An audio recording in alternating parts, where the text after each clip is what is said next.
میں ابھی چند دن پہلے کوئٹہ گیا تھا اور وہاں پر جو ایک خونی سڑک تھی جو کراچی سے چمن تک جاتی ہے اور کوئی 850 کلومیٹر کا یہ فاصلہ ہے،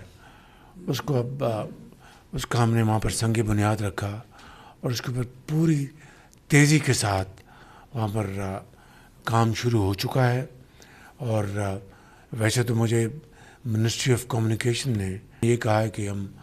2 سال میں مکمل کریں گے۔ میں نے ان کو 1 سال کا ٹائم دیا ہے اور اس کے اوپر 400 ارب روپے خرچ ہوں گے، جو کہ 100% وفاق خرچ کرے گا۔ آپ کو یاد ہے کہ میں نے آج سے کچھ 6 مہینے پہلے جو قیمتیں گر رہی تھیں تیل کی اور پیٹرول کی،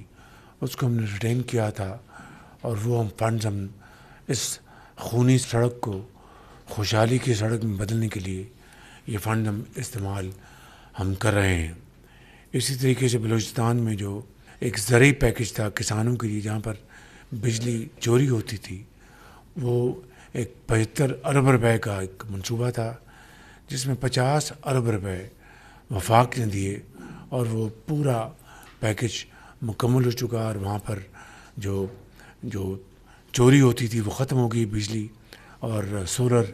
پینل کے ذریعے اب کسان وہاں پر اپنی زمینوں کو پانی